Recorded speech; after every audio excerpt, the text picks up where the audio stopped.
చాలా వైరల్‌గా మారాయి.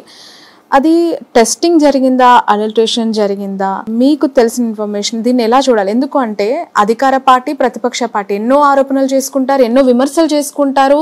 తర్వాత వాటిని దులిపేసుకునే వాళ్ళు దులుపుకుంటారు. అవి ప్రూవ్ అవుతూ ఉంటాయి. అవి వార్తల్లో భాగం. కానీ ఎంతో మంది కోట్ల అభిమానుల్ని సంపాదించుకున్న దేవుడికి సంబంధించిన ప్రసాదం లడ్డూలో ఇలా జరిగిందా అనే ఆందోళన. ఎఫెక్ట్ పడేది తిరుపతి పైనే కదా. ఆ తిరుమల లడ్డూని కొనాలంటే ఇప్పుడు అందరూ ఈ సేఫేనా అని ఆలోచించే పరిస్థితి. అది ఎగబడి కొనుక్కునే దగ్గర నుంచి ఈ రోజు స్టాల్స్ లో ఎవరు కొనలేని పరిస్థితికి వచ్చేసింది. దాన్ని ఎలా చూడాలంటారు?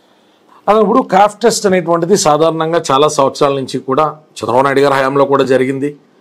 అక్కడ లడ్డూకి ప్రపంచవ్యాప్తంగా ఉన్నటువంటి ఆదరణను కాపాడడం కోసం ప్రతి ప్రభుత్వంలో కూడా, అది కాంగ్రెస్ ప్రభుత్వం, టీడీపీ ప్రభుత్వం, వైఎస్ఆర్ కాంగ్రెస్ ప్రభుత్వం అని కాకుండా ప్రతి ప్రభుత్వంలో కూడా అశేషమైనటువంటి ఆ దేవదేవుడికి సంబంధించినటువంటి ఆ మహాప్రసాదం యొక్క విలువని, ఔన్నత్యాన్ని, అలాగే దానికి ఉన్నటువంటి ప్రాశస్త్యాన్ని కూడా కాపాడడం కోసం, ఆ పవిత్రతను నెలకొల్పడం కోసం అందరూ కృషి చేశారు. అయితే ఇక్కడ గౌరవ ముఖ్యమంత్రి నారా చంద్రబాబు నాయుడు గారు చేసినటువంటి ఎలిగేషన్స్ అనేటువంటివి చాలా ఆందోళన కలగజేసినాయి. దేశవ్యాప్తంగానే కాకుండా ప్రపంచవ్యాప్తంగా ఉన్నటువంటి శ్రీనివాసుని యొక్క భక్తులందరినీ కూడా ఒక్కసారిగా గుండె దడక గురి చేసినాయి. కాబట్టి నేను చెప్పేదల్లా ఏంటంటే, అభియోగాలు ఎలాగున్నా కూడా ఒక సిట్టింగ్ జడ్జి ద్వారా జ్యుడిషియల్ కమిషన్ ఏర్పాటు చేసి ఖచ్చితంగా శిక్షార్హులు, ఎందుకంటే వైవి సుబ్బారెడ్డి గారు సమక్షంలో జరిగితే, ఇంకొక ఎవరైనా కూడా బోర్డు మెంబర్కి తెలిసి జరిగితే వారందరినీ కూడా ఫస్ట్ ఇమీడియట్గా డీటైన్ చేయాలి, ఇన్వెస్టిగేషన్ చేయాలి. అవసరమైతే జగన్మోహన్ రెడ్డి గారి పరిధిలో ఉందంటే జగన్మోహన్ రెడ్డి గారిని కూడా విచారించాలి. అయితే ఇవన్నీ జరగడానికి ముందు ఏం చేయాలమ్మా? ఖచ్చితంగా సీసీటీవీ కెమెరాస్ ఉంటాయి. మనందరికీ తెలుసు, తిరుమల తిరుపతి దేవస్థానం అనేటువంటిది ఒక దశాబ్ద కాలంగా nook to corner CCTV cameras అనేటువంటి అమర్చడం జరిగింది. మరి నిన్న గౌరవ ప్రతిపక్ష నాయకులైనటువంటి జగన్మోహన్ రెడ్డి గారు లేవనెత్తినటువంటి ప్రశ్నలు కూడా సర్వదా ఆసక్తి రేపుతున్నాయి.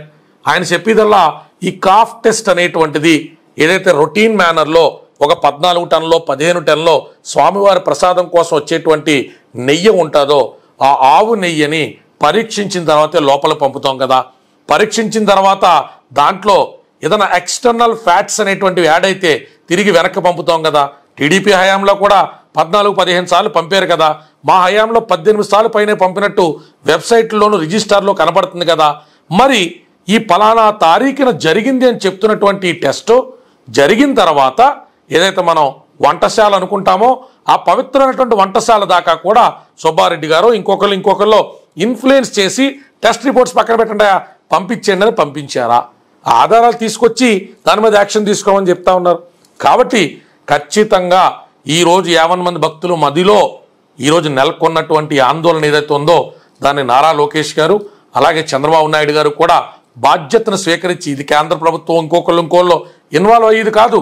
గౌరవ ముఖ్యమంత్రి వర్యులు, అలాగే మంత్రివర్యులు, అలాగే ఆ కూటమిలో ఉన్నటువంటి ఇతర పెద్దలందరూ కూడా దీని మీద సిట్టింగ్ జడ్జితో 100 రోజులు మించకుండా కమిషన్ రిపోర్ట్ తీసుకోవాలా, సీసీటీవీ ఫుటేజెస్ బయటికి రావాలా, ఇన్ అండ్ అవుట్ ట్యాంకర్స్ సంబంధించినటువంటి ఆ రిజిస్టర్ అనేటువంటిది బహిర్గతం చేయాలా, ఏ డేట్లో ఎప్పుడు ఈ కల్తీ ఆ నెయ్యి అనేటువంటిది వచ్చింది, దాన్ని ఏ బ్యాచ్ ఆఫ్ ప్రసాదాల్లో వాడారో కూడా ఖచ్చితంగా ప్రజలకు చెప్పి ఈ శిక్షార్హులు ఎవరైతే ఉంటారో వారిని ఖచ్చితంగా ఖైదు చేయాలా.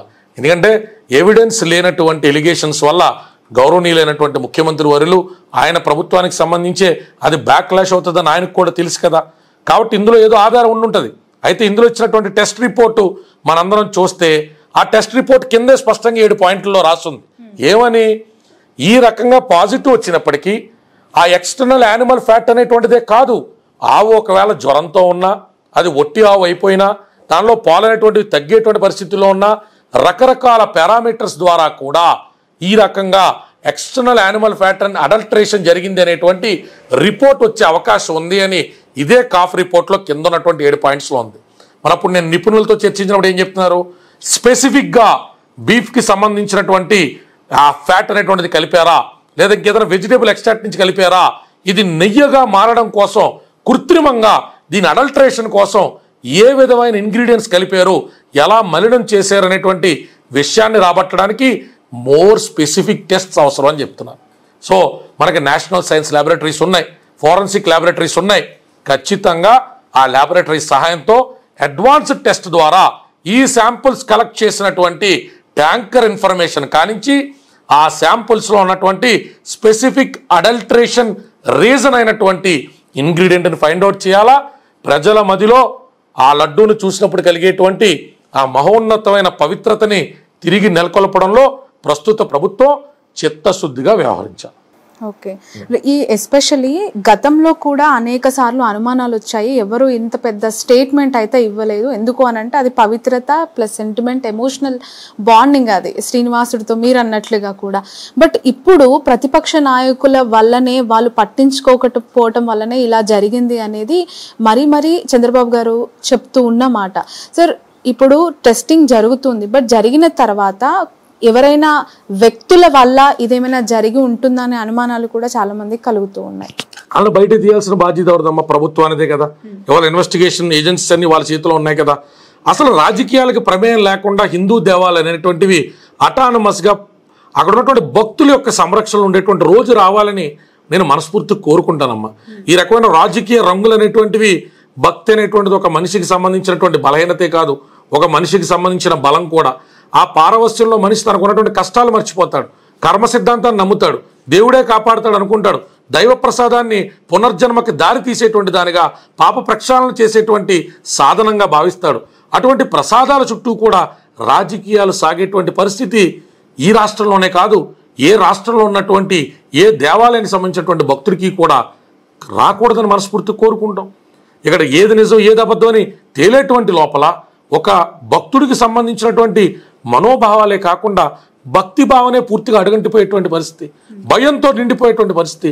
కాబట్టి సత్వరం ఇప్పుడున్నటువంటి ప్రభుత్వం తీక్షణమైనటువంటి చర్యలు తీసుకోవాలా. 8 మంది సభ్యులతో 2 ఎమ్మెల్యేలు 2 ఎంపీలు కూడా అందులో ఉండేటట్టుగా ఒక సిట్టింగ్ జడ్జితో పాటు అవసరమైతే ప్రతిపక్షానికి సంబంధించినటువంటి ఎమ్మెల్యేలు కూడా అందులో సభ్యులు చేసి నిజాన్ని నిగ్గు తేల్చాలా.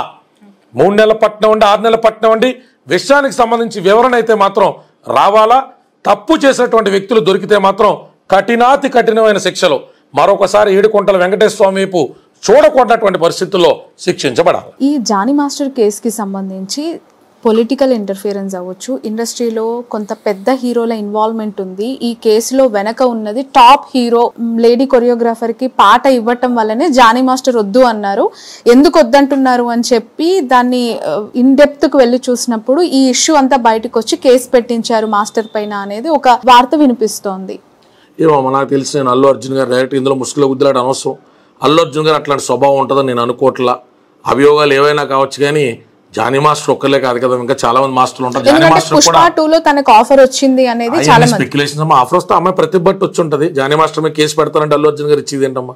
అక్కడ సినిమాకి కావాల్సింది ప్రతిభావంతులైనటువంటి డాన్సర్సు, వారి ద్వారా మంచి డాన్స్ నెంబర్సు, వారి ద్వారా ప్రజలకు మంచి ఆహ్లాదభరితమైనటువంటి సాంగ్ అనేటువంటిది బయటికి రావాలా. కోట్లాది రూపాయలు వెచ్చించి తీసేటువంటి సినిమాలో సుకుమార్ గారో లేకపోతే అల్లు అర్జున్ గారో పనిగట్టుకున్న డాన్స్ మాస్టర్ని అరెస్ట్ చేయించడం అనేటువంటి పని మీద ఉంటారని నేను అనుకోను. ఇందులో రాజకీయ కోణం ఉంటే ఉండొచ్చు, అది ఈ పార్టీ ఆ పార్టీ అని చెప్పి బేస్లెస్గా నేనైతే ఎలిగేషన్స్ చేయడానికి ఇష్టపడను. కానీ సినిమా ఇండస్ట్రీకి సంబంధించి ఆయనకు సంబంధించినటువంటి యూనియన్లోనే కొంతమంది ఈయన ఎదుగుదల నచ్చినటువంటి వ్యక్తులు ఉన్నారనేటువంటిది మాత్రం మంచి వ్యక్తుల దగ్గర నుంచి, క్రెడిబిలిటీ ఉన్నటువంటి వ్యక్తుల దగ్గర నుంచి నేను వినడం జరిగింది. జానీ మాస్టర్ తీసుకునేటువంటి కొన్ని నిర్ణయాలు, ఆయన తీసుకునేటువంటి కొన్ని విషయాల మీద పూర్తి స్థాయిలో నిరాసక్తిగా ఉన్నటువంటి వ్యక్తులు ఆ రకమైనటువంటి నిర్ణయం తీసుకున్నారు. కాబట్టి ఏం జరిగింది అనేటువంటి జానీ మాస్టర్ గారు భార్య అయితే ఆవిడ ఆవేదన చెప్తా ఉన్నారు. అల్లు అర్జున్ గారి గురించి కూడా కమెంట్ చేస్తూ ఉన్నారు. నేను కూడా కొంత వారించాను, నేను కూడా చెప్పాను.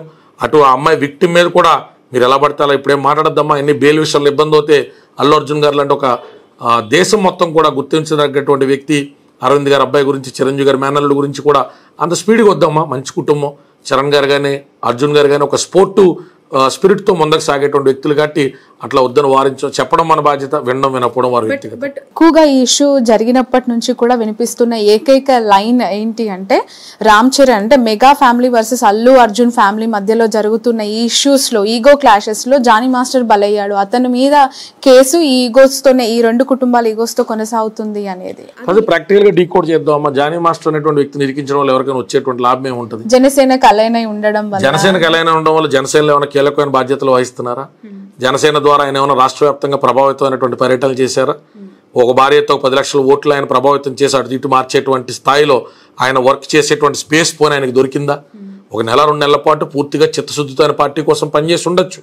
కానీ అలాగని చెప్పి ఆయన్ని టార్గెట్ చేయడం కోసం మెగా కుటుంబాలన్నీ పనిగట్టు కూర్చుని చాక్పీస్ తీసుకుని స్కెచ్ చేసుకుని ఆయన ఇరికించాల్సిన అవసరం ఉంటాయమ్మా.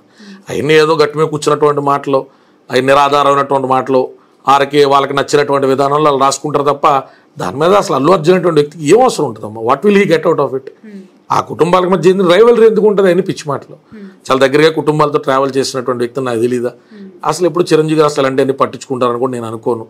ఆయన స్థాయిలో ఆయన అల్లు అర్జున్ గారు ఏం చేస్తున్నారు, ఇంకోళ్ళు ఏమైనా సినిమా చేస్తున్నారు, అవునా మన సబ్జెక్ట్ బాగుందా, ఏమైనా వినమంటే ఆయన కథ వినడం వరకు నాకు తెలుసు తప్ప చరణ్ గారు ఏం చేస్తున్నారు, అల్లు అర్జున్ గారు ఏం చేస్తున్నారు ఇంటర్ఫియర్ అయ్యి వాళ్ళ మధ్య పోటీ ఎన్ని ఆలోచనలు ఉండవు. వాళ్ళ స్థాయిలో వాళ్ళ ఆలోచనలు పెద్దగా ఉంటాయి కాబట్టి దేవుడు వాళ్ళకి అంత స్టార్డమ్, అంత పెద్ద జీవితాలు ఇస్తారు. అంత నేరో మైండెడ్గా ఆలోచించే వ్యక్తులుగా వారు ఉండరు. బట్ ఈ వార్త బయటికి రాగానే పవన్ కళ్యాణ్ అంటే జనసేన పార్టీకి సంబంధించి ఆయన సస్పెండ్ చేయడం జరిగింది. సస్పెండ్ చేయలేదు, జస్ట్ పార్టీ కార్యకలాపాలకు దూరంగా ఉండమన్నారు.